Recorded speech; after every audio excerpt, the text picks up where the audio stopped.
There are 24 races in Total War Warhammer 3 and each of them is strong in their own special way, but it does beg the question, who's the best? To find out, let's rank every single race in Warhammer 3 from worst to best. But if you want the best way to see these videos with no ads, it's by becoming a channel member. All of the same videos with none of the ads, all for just $1 a month. Become a member at the join button below, and now, let's get into the list. We have to start somewhere, and the Demons of Chaos are as good a place as any.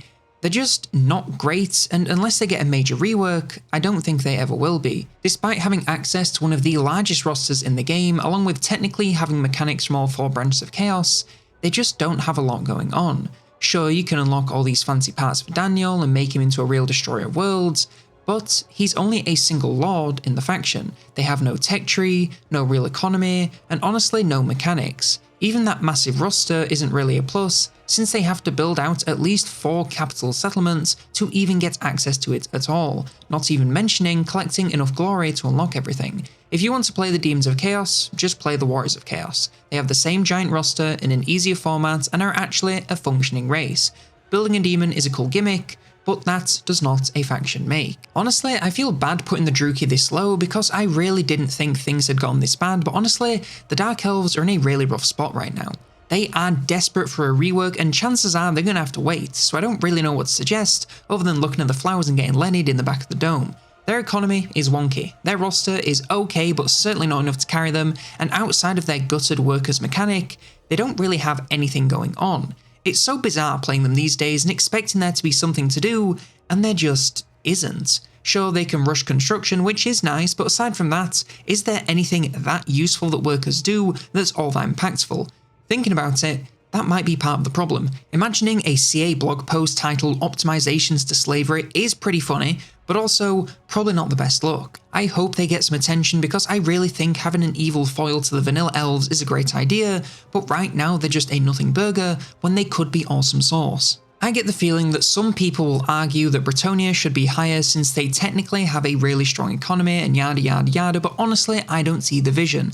They always have, and unless something changes, always will be one of the clunkiest factions in the game. They can potentially have a ton of gold with their peasant economy, but it does mean you're limited in how many weaker units you can use throughout the entire game, no matter how much cash you may be making. And if you want to make use of those top tier units, well, you better be ready to complete a bunch of repetitive side quests, unless you want to be paying the entire GDP of the Badlands in upkeep. Everything about them just feels super clunky and unintuitive to play, and not only are they not a lot of fun, I just don't think they end up being all that strong. Call it my anti-cavalry bias, but this is my list, so deal with it. The Tomb Kings are perhaps the perfect example of entropy when it comes to the power rankings. They've basically not changed over the years barring a quality of life update, and in doing so have slowly fallen down the ranks as everyone around them got better. I don't think they're that bad. In fact, the only race on the list I'd say that about is the Demons. I just don't think they're that strong either. Their free armies are cool but kept in check by their limits both for armies and for units. Their economy is a bit wonky with no real costs but limited ways to make money. The jars are a bit better and more impactful these days, and rushing construction is pretty strong, but if you have 17 gold, the build times aren't really the limiting factor. Their roster is pretty good, but again has simply been left in the dust, or the sand, by everyone else. I do hope the Tomb Kings get another DLC like the Beastmen, because I do really think that they could be strong again. They just need a little attention. Speaking of which, the Lizardmen suffer from essentially the same problem. They were fine when Warhammer 2 launched, but since then have had very few updates. I will say that some of their DLC and free DLC lords are pretty cool, but overall, when you take into account all of their factions, they don't really have a lot going on. The Geomantic Web is a mechanic screaming for any kind of rework, Blessed Spawnings are forgettable at best, and beyond that, they really do have basically nothing. The saddest part about the Lizards is that their roster is fantastic, one of the largest in the game and full of all kinds of fun monsters that are all super strong, what's not to love? It's actually a shame that they have had the most DLCs of any race and yet their base mechanics are still so terrible. It means it's almost certain they will never see any love again, and that's a real shame, as with a fairly moderate rework, I think they could be incredible. Kislev really are the dry toast of Warhammer 3. If your tummy is hurting and you don't want to upset it further but need to eat, Kislev are here to slip in and out of your digestive tract without causing too much ruckus. They're not bad, but I'd be extremely surprised if they're anyone's favourite. Their entire gimmick is that they do everything to an acceptable degree. Their political system has seen some love in recent years, but they still just kind of exist, and I never feel any need to play them. Their roster is much the same, with lots of hybrid weapons along with some cool bears. None of it is bad, but jacking off all the trades means that none of them really amount to anything significant. I think it's really a symptom of being a part of Shadows of Change. As you'll see, the factions in that DLC didn't really get much, so have fallen behind as others have shot past them. Speaking of which, the other human-ish race that launched with Warhammer 3, whilst they're not jacking off all the trades in Cathay, I think it's safe to say they're not edging any of them to completion either. Which is to say, they have a decent number of mechanics, but none of them really do anything all that impactful. The compass is fine, caravans are pretty weak, and the Bastion is a nothing burger with a side of nothing fries and even a diet nothing Pepsi. Coke is not okay. Their roster is small but mighty, and of course their legendary lords are the stars, but a decent roster doesn't make up for how painfully mid they are to play. More or less everything they have exists in a better form elsewhere, so it just ends up feeling like you're playing something incomplete. Now I get the feeling having the undead so high up this list is going to be controversial, but what can I say? I love all things undead. If it has vampires, necromancers, or anything else to do with the living dead, chances are I'm going to love it. The Vampire Coast aren't great, I will admit, but they do have the only mechanic that matters when it comes to vampires. Raised Dead is just so hilariously broken, and I think it alone trumps anything any of the previous factions could come close to. You can lose your entire army and the very next turn use that same battle site to summon a whole new one full of powerful units. Units that chances are have enough firepower to blow a hole in anything enemies can send at you. The Coast also have access to shipbuilding, which is simply broken with the mobility it allows. Their infamy may be kinda mid, but just with raising the dead in shipbuilding, even with all of their other faults, the Coast can be pretty damn strong. But not as strong as the OG vampires. Is it biased for my original and to this day favourite faction? Perhaps. Do I care? Not really. In all seriousness, I think that the Coast and Counts are probably about the same and could swap around depending on how I feel on the day. Whilst they may not have access to shipbuilding, the Counts can still make use of raising the dead, and I honestly find they tend to get much more value out of it with their more melee focused roster. Along with this, they have the Blood Kissers, which are kinda whatever, but hey, it's some okay effects along with some powerful legendary lords. Their roster is, as I said, almost entirely melee, and whilst it can be more risky to use than the Coast, it's still pretty damn strong once you get used to their rush playstyle. When the Nagash DLC drops, hopefully later this year, I cannot wait to see how far up they move. But until then, the Counts will be number 1 in my heart, but on this list, they go no further than 16th. There's the final race from Shadows of Change. Honestly, Tzeentch is only higher because of how strong the base race was compared to the other two. They're nothing crazy, but even I cannot deny the power of the changing of the ways, manipulating the winds of magic, and their insane spellcasting power. The Changeling is honestly an entity all its own, so it's only really been factored in a tiny amount to keep things fair. Nevertheless, they have one fairly normal campaign with some decent-ish mechanics, and one where you're an unkillable god of mischief, so hey, 15th isn't too bad. Their roster is probably on the stronger end of Chaos, despite them being the first of the monogod factions to appear so far. Their focus on fire damage, the barrier, and their missile power all add up to make armies that are tough to kill and deal a hell of a lot of damage in no time flat. They're getting no higher because despite all of their potential, they just end up feeling a little overwhelming in the campaign. Grimoires take a lot of time to get going, and a lot of their changing of the ways end up feeling like a gimmick. Like I said, they're another symptom of the half-assed nature of Shadows of Change, and until we get a full rework update for the 3 factions involved, I don't think they'll ever recover. Nurgle, in contrast, was parts of Thrones of Decay and so got some actual attention to make them better. They're still a little jank with their cyclical buildings, but once you get your head around it, they can be a lot of fun as well as super strong. Their most important mechanic by far is actually corruption. If you max this out in a region, you can essentially instantly recruit full armies that are essentially full HP and send them out into the world to spread the good word of Papa Plague. Speaking of which, plagues are a pretty simple mechanic, but nevertheless can give you some powerful effects, both to empower yourself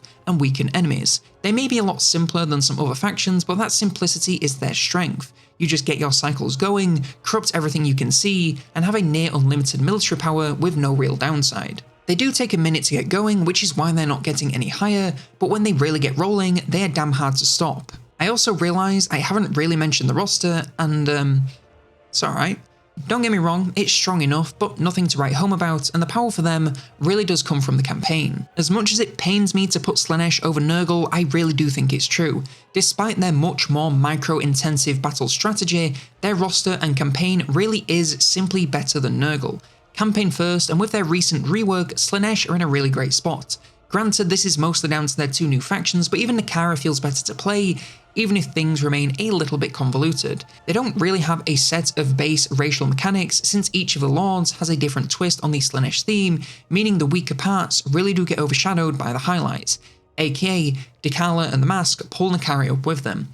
Their roster is very micro-intensive, with lots of fast-moving units focused on charging. However, I cannot deny its strength. With even passable micromanagement skills, you can roll over most enemy armies with ease, all whilst taking minimal casualties on the units that matter. I still think Slaanesh are held back by some overcomplication here and there, but as it stands, this is the point where the races really start to get good. The Ogre Kingdoms are another race that really had a glow up following their DLC and rework. They are now roaming nomads that can recruit their entire roster wherever they want, along with battling with a vast number of bonuses provided by camps. They're easier to build, you can move them, and overall the faction just feels so much better to play. Each of the lords are strong in their own way, with Man Muncher being the clear standout. Their roster is once again quite micromanagement intensive, with lots of charging and monsters to keep safe. It's strong, but is one of the hardest rosters in the game to get value with until you really nail the playstyle. And that pretty much is all that's stopping them from getting higher. Their campaign can be crazy strong, but the roster is a learning curve that really nerfs what could be something crazy. Another faction from Tides of Torment, though if we're being honest, the High Elves were always strong even before their buffs. They're still my go-to recommendation for new players, and even though they have a few new mechanics these days, they're just a rock-solid faction to start playing the game with. Great options for alliances, most of them have strong starting locations on the map, their base mechanics are simple but offer great bonuses, each legendary lord has their own little mechanic to make them great at a specific job. Honestly, for their campaign, I have very few no's, they're just damn good all around. In battle, it's more of the same, with a very solid roster with strong infantry, decent cav, excellent monsters, especially for an order faction, and who can forget their ranged units. They're not getting any higher because whilst they're good, I don't think they have that thing that allows them to go from strong to server admin. They can do great, but once they get to the max of all their mechanics, they're alright and have pretty good armies, but they never get to the point where it becomes insane. The final race from Tides of Torment, and probably the biggest glow up on this list. Norska used to be the absolute bottom of the barrel, but are now an extremely powerful race with the potential to get pretty crazy. It's here that we're getting to the point where these races cannot be stopped once they get on a roll, so from here, everyone is going to be damn strong. Norska's power comes from just how easily they can burn the world to the ground, no matter who you are playing as, or where you go. Ulfric can teleport around the world and raise Lustria to the ground. Throg can unite all of Norska under his banner and drown the world in trolls. And Sail can take part in all kinds of tomfoolery to get what he wants in the lands of Cathay. In battle, Norska are still strong, but certainly have a few limitations. Their armour is pretty low on their infantry, they don't have a ton of ranged options, and whilst their monsters are real strong, they're also usually real big, making it a challenge to keep them alive against lots of missiles. Still, from where they were, this is a huge improvement, and they should be very proud of themselves to be in the top 10. I get the feeling that some people will be pretty unhappy that the Empire are this far down, but let me explain. The Empire are super strong, and their roster is truly one of the best to do it. However, how strong they are depends entirely on who you are playing as. Karl, and especially Elspeth, are some of the most powerful lords in the game, and Karl's is only really down to positioning and confederation potential. However, Baldemar, Markimark, and Balthazar are varying degrees of not quite as strong, so I can't really put them any higher. Still, the base Empire with no added mechanics are simple and powerful, with lots of opportunities for friends and a thriving economy. Their roster has something for any occasion and brings some devastating ranged units to tear just about anything you fight to pieces. They're the most played race in the game, and so are always going to be strong, but I just think there's a few that are quite a bit stronger. It's kinda hard to explain why Khorne is so strong because it really just comes down to they're just that good at fighting. And I don't just mean their roster, which is absolutely stacked. Their campaign is also built around constant combat, no matter who you are playing as. The potential of Blood Hosts is insane for 2 of the 3 lords, and the 3rd can teleport around, picking up all kinds of buffs as he takes on the best the world can offer. They just have no weak lord, and almost all of them quickly become so powerful that their campaigns become boring. I really don't have much more to say, because if you want to know how strong they are, just play like 20 turns of any of their campaigns, and it becomes obvious. They love to fight and are better at it than almost anyone else. The Warriors of Chaos could very easily fall into the same camp as Khorne, where all they care about is combat, and whilst that may be true to some degree, they're actually a much more methodical faction. Their dark fortresses give them this hub-based campaign where they capture a key settlement and raise everything in the surrounding area to the ground, unless of course they can create some vassals. Their gifts of chaos give them even more power with access to all kinds of buffs and bonuses, along with demonic units. They can also get access to units from all branches of chaos, both mortal and otherwise. Granted, a lot of this can take quite a lot of time to get rolling, and I would argue that their early game is actually relatively weak compared to their late game. However, once you get there, they are a freight train that very few factions can stand up to. All of their lords are damn strong and can paint the world their own flavour of devastation in no time. These are the highest order tide race on the list, and I really do think they deserve it. Malachi is obviously the pinnacle of dwarf power, and if it were down to legendary lords, I really do think he'd be on the podium or very close to it. However, the other 5 lords are no slouches either. They may not have the same potential and mobility, but the dwarves are a very tough faction that can be very difficult for enemies to get rid of. In campaign, they are simple but strong, with crazy trade potential, excellent mobility in their mountain home, and the ever-powerful rewards from the Ages of Reckoning and the Great Book. In battle, they have some of the highest armor in the game, combined with some of the most powerful ranged units in the game, making them very hard to get rid of and devastating if enemies can't shut you down. The downsides are of course their slow speed and small unit size, but only having 2 weaknesses is still pretty good. The dwarves are one of the easiest battle factions, and combined with their powerful campaign, they're an absolute titan. Can you believe that Skaven didn't make the top 3? I honestly can't either, and I'm writing the list. It's outrageous, it's unfair, and yet, I'm taking a seat all the same. Anywho, the Skaven are strong for the same reason that the Viet Cong were strong. Be it in battle or campaign, you just never know where they are or what they are planning. Their approach to colonization is one of the most broken mechanics in the game, allowing you to instantly grow a new settlement to high tiers and start filling them with powerful buildings. Their roaming ambush stance is so broken, and always will be, and their roster has powerful units in literally every single category and the potential to use all of them at the same time. This isn't even mentioning the various levels of actual cheating that their legendary lords enable. The Skaven are just so damn strong in every category, so it begs the question, who could possibly be stronger? The Greenskins may not have sneaky ambushes or instant high-tier settlements, but to be quite honest, they don't need it. For the most part, they barely need settlements to begin with, and once they have some high-tier armies, can sack and raise everything in sight to fuel their eternal war.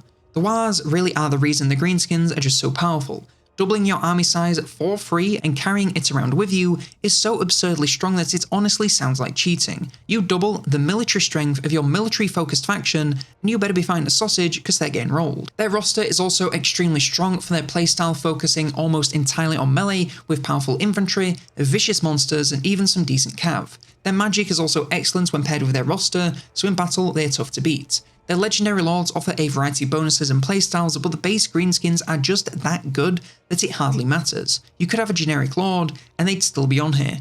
4th isn't bad, but sadly, they just about miss out on podium. The Chaos Dwarves are the single most broken DLC that has ever been released. Everything about them is strong, and I'm not really sure you could ever balance them to not be. I will say their economy takes some doing to get good, so the first 20 turns or so until you get some good armaments income can be a little bit slow. But once you get to the good stuff, they're an industrial machine that's about as unstoppable as modern capitalism, parentheses positive. The unstoppable nature, not capitalism, that's parentheses vomit. Their roster is one of the best, with all the best parts of the dwarves turned up to 11. Extremely tough melee infantry, broken ranged infantry, and the most devastating artillery in the game, bar none. And who can forget all of their juicy monsters. They can also empower all of this with armaments upgrades to make their broken roster even stronger. Speaking of which, their caravans are actually usable, since even a weak caravan can beat off most attackers no problem. They even got the best implementation of a labour mechanic in the game, and are so strong, and yet somehow, I don't think they're the best. Now the Chaos Dwarves may be the most powerful race in the game, but the Beastmen are one of the most powerful reworks, so edge them out just a tad. The Beastmen have a really strong roster and free armies. They make the baddest army they can whilst on the move, erect a herdstone, raise everything, and move on. They use the earnings to unlock more powerful units, enable their recruitments in their hordes, upgrade their capacity, and make unbeatable stacks that cost no gold either through recruitment or upkeep.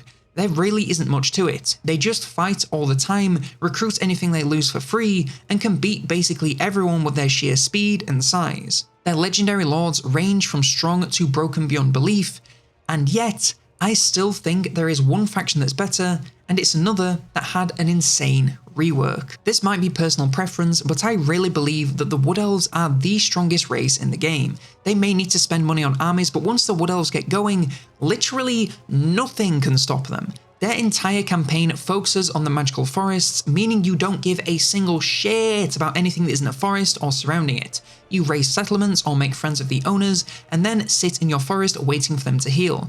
Doing so grants you all kinds of bonuses depending on the forest, and realistically, you can do this to multiple forests at once since you can teleport around the map using the deep routes. This also means you can build a single recruitment province and then use the rest to farm a massive amount of gold to fund more armies than you could ever possibly need. Their roster is also pretty damn strong with insane skirmishing potential and lots of opportunity for hit and run. They may not be as straightforward as the Beastmen, but you can also just use a melee line with ranged infantry and walk over basically everyone without much trouble. I can see an argument for the Beastmen being the best, but at this moment, I really do believe that the Wood Elves take it because I have never felt more unstoppable than I do when playing as them. And if you want a tip for not just the Wood Elves but every faction in battle, check out this video for exactly that.